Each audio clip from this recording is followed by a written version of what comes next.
When a person gets into a stressful situation, the heart beats faster and the liver releases glucose molecules that provide emergency fuel for what is called the fight or flight response. In the fight or flight response, the adrenal glands release the hormone epinephrine, which serves as a signal within the body.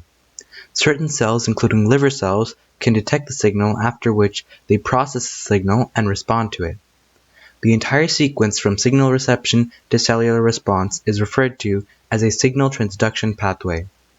The following animation depicts a signal transduction pathway in a liver cell. The first step in epinephrine signaling occurs when the hormone, represented in cyan, arrives at the cell membrane. Because epinephrine is a hydrophilic molecule, it can't diffuse through the cell membrane. This means it can only bind to receptors embedded in the cell membrane. In this case, it binds to a protein known as beta-2 adrenoreceptor. The hormone triggers the receptor to change shape, converting the receptor to its active form. The activated receptor triggers a cascade of events within the cell, beginning with the activation of a G protein. The G protein detaches from the receptor, and then the alpha subunit in the G protein dissociates off from the other two subunits.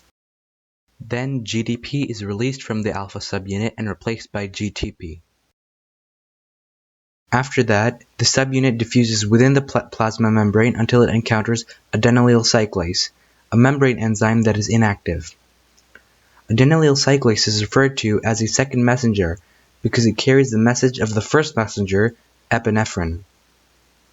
Once adenylyl cyclase is activated by the G protein, it uses ATP, or adenosine triphosphate, to catalyze the formation of cyclic adenosine monophosphate, or CAMP. Continuing the signaling cascade, the CAMP diffuses through the cytoplasm where it binds to and activates protein kinase A, an enzyme that adds phosphate groups to certain proteins. Through phosphorylation, another enzyme, glycogen phosphorylase, is activated. This enzyme converts glycogen into glucose 6-phosphate, which is then converted to glucose. The glucose leaves the cell through a transport protein and is secreted into the bloodstream. The production of glucose is a cellular response from this signaling pathway and provides the person with fuel to burn in the stressful situation caused by the fight or flight response.